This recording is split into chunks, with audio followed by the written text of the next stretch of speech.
नमस्कार विद्यार्थ्यांनो, डॉक्टर कीर्तीच्या चॅनलवर तुमचे स्वागत आहे. आज मी कक्षा 6वी सुलभ भारती मराठी यातून दुसरा अध्याय पहिल्या इकाईचा माझा अनुभव हा घेऊन आलेली आहे. आज आपण याची व्याख्या बघूया, हिंदीतही आणि मराठीतही. चला आपण सुरू करूया. वार्षिक परीक्षा संपली. वार्षिक परीक्षा है ना, एनुअल एग्जामिनेशन है ना, हम इसको हिंदी मराठी दोनों में देखने वाले. वार्षिक परीक्षा संपली अर्थात एनुअल एग्ज़ाम जो है वो ख़त्म हो गई. मी आणि रीमा घरी आलो, यानी मैं और रीमा घर आ गए. आलो यानी आ गए. घरी पोहोचताच आईने सांगितले. घर पोहोचतेही माँ बोली, उद्या आपल्याला आगगाडीने मामाच्या गावाला जायचे आहे. यानी कल, उद्या यानी कल हम लोग को आगगाड़ी यानी रेलगाड़ी से मामा के गांव जाना है. रीमा ने आनंदाने उड्या मारल्या. रीमा जो लड़की है वो खुशी से उछलने लगी. पायातले पैंजण छुम छुम वाजवत ती घरभर फिरली.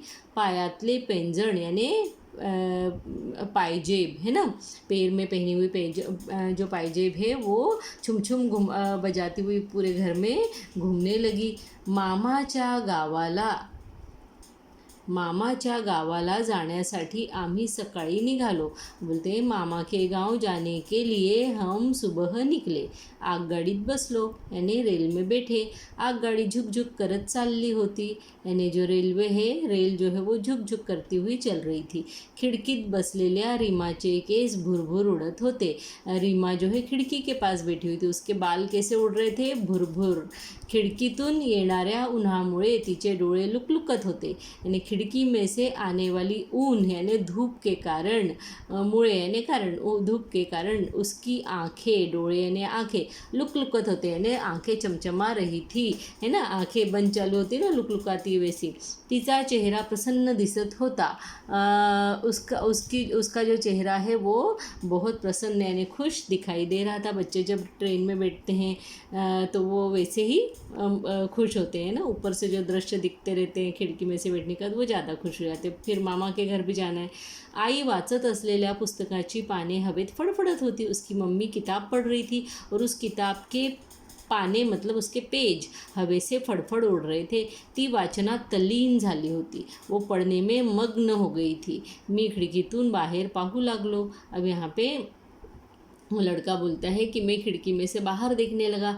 थंडगार वाऱ्याच्या झोडका अंगावर झेलू लागलो. यानी ठंडी ठंडी जो हवा है उसकी जो झुड़क यानी हवा की लहरें जो है वो मैं अपने शरीर पर झेलने लगा. तेवढ्यात माझे लक्ष माझ्या शेजारी बसलेल्या मावशीकडे गेले.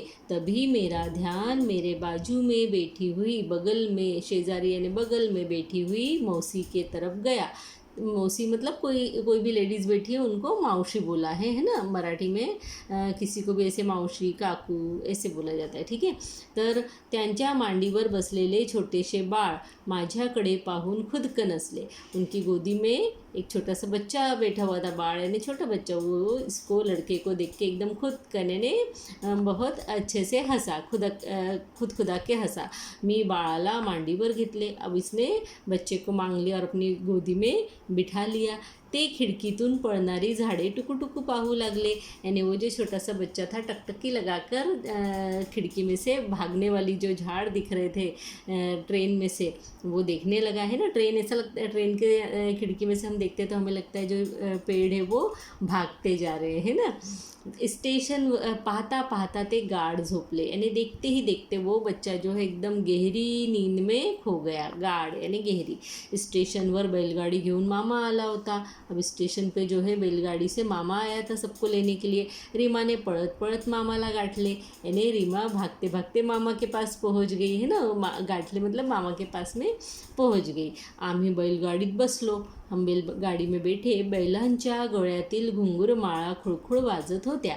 यानी बैल के गले में जो माला है, घुंघरू की जो माला, घुंघरू माला यानी घुंघरू की जो माला पहनाई हुई थी उसकी आवाज़ खुड़खुड़ आ रही थी, खुड़खुड़ बज रही थी। बैलगाड़ीच्या चाकांचा खड़खड़ आवाज़ तालात येत होता और बैलगाड़ी के जो चाक थे यानी पहिए थे उसका आवाज़ कैसा हो रहा था, खड़खड़, है ना, तालात यानी एक जैसा, जैसे जैसे घूमते हैं खड़क खड़क खड़क खड़क खड़क खड़क, इस तरीके से खुड़खुड़ आवाज़ उसका हो रहा था। बैलगाड़ीच्या चाकांचा खडखडत आवाज़ तालात येत होता यानी एक जैसा, है ना, तालसूर में। आम्ही घराच्या रस्त्याला लागलो, हम घर के रस्ते की तरफ मुड़ गए। तोवर सायंकाळची वेळ झाली होती, तब तक शाम हो गई थी। पानांची सळसळ यानी झाड़ों की जो पत्ते हैं उसकी आवाज़ कैसी होती है, सळसळ। नदीच्या पाण्याची खळखळ, पास में नदी बह रही थी, उसके पानी का आवाज़ खळखळ सुनाई दे रहा था। एकू येऊ लागली, एकू यानी सुनाई आना, येऊ यानी आना और लागली, एकू येऊ लागली यानी पानी की खड़खड़ की आवाज़ सुनाई आने लगी। झाड़ीतील पक्ष्यांची किलबिल, झाड़ में जो पक्षी थे उनकी आवाज़ किलबिल आ रही थी। शेतात चरणाऱ्या गायींचे हंबरणे, और खेत में जो गायें चरने के लिए गई थी, घास चरने, वे भी अब हंबरणे मतलब वो भी अपने बच्चों को आवाज़ दे रही थी, रंभा रही थी। हंबरणे मतलब रंभाना। बकऱ्यांचे बे बे, बकरियों का आवाज़ बे बे आ रहा था। सब शाम को अपने घर की तरफ जाते ना, गाय बकरी, हे सारे वातावरण मिसळून गेले होते और ये सब वातावरण एक दूसरे में मिक्स हो गया था। शेतातली पिके वाऱ्यावर मंद मंद डुलत होती।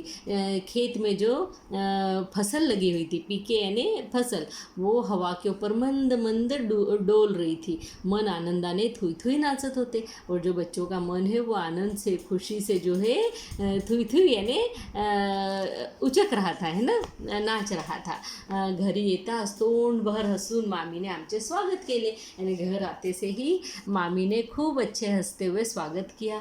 मामाची मुले राजू और चिमी आमचीच वाट पाहत होती, और मामा के जो बच्चे थे राजू और चिमी, उनका नाम था, वो इन्हीं लोगों की राह देख रहे थे। आम्ही एकामेकांना कडकडून भेटलो, यानी हम एक दूसरे को पक्का पकड़ लिया, मिठी मार ली या गले मिलकर और मिले। आजी हळूहळू चालत काठी टेकवत आमच्याजवळ आली, और जो उनकी नानी है, आजी यानी नानी, वो धीरे धीरे हळूहळू, है ना, काठी टेकवत यानी डंडा टिकाते हमारे पास में आई। आम्ही आजीला बिलगलो यानी आजी को जाके चिपक गए, है ना, बिलगना यानी चिपक जाना, है ना, प्रेम से पास में जाना, प्रेम से पास में आ जाना, है ना। तिने आम्हाला जवळ घेतले, उसने हमको पास में लिया, आमच्या डोक्यावरून तोंडावरून हात फिरवला और चेहरे पर से सिर पर से हाथ घुमाया। सबकी नानियाँ ऐसी करती है ना, सबको अपने जो नातू होते हैं, नाती होती है, वो बड़ी प्यारी होती है। जैसी हम मामा के घर बच्चों को लेकर जाते हैं तो बच्चों के चेहरे पे से, सिर पे से नानी लोग हाथ घुमाते हैं, उनको चूमते हैं, है ना, इस तरीके से। तिच्या हाताचा थरथरणारा स्पर्श खूब प्रेमळ अनबोलका होता। अब नानी जो है बूढ़ा गई थी, उनके हाथ जो है थरथर काँप रहे थे, तो उनका जो स्पर्श था वो थरथर काँपने वाला स्पर्श, वो बहुत प्रेम से भरा हुआ था और बोलका होता है, यानी वो स्पर्श कुछ बोल रहा था कि वो हमसे कितना प्यार करती हैं। आम्हाला खूब गहीवरून आले, वो बोली कि हमारा जो मन है वो भर के आ गया। गहीवरून आले यानी मन भर आना, है ना, नानी को देख के। दूसऱ्या दिवशी नुसती धमाल, वो बोले दूसरे दिन तो सिर्फ मस्ती और मस्ती। विहिरीवर पोहायला जाणे यानी कुएं पर तैरने जाना, शेतात बागडणे यानी खेत में घूमने मस्ती करने जाना, आंब्याच्या झाडावर चढून कैऱ्या, पाडाचा आंबा तोडून खाणे, आम के झाड़ पर चढ़कर कैरी यानी कच्चा आम, पाडाचा आम यानी आधा पका हुआ आम तोड़कर खाना, बैलगाड़ीतून मामा बरोबर फेर फटका मारने और बैलगाड़ी में बैठकर मामा के साथ घूमना, इधर उधर फेर फटका मार के आना।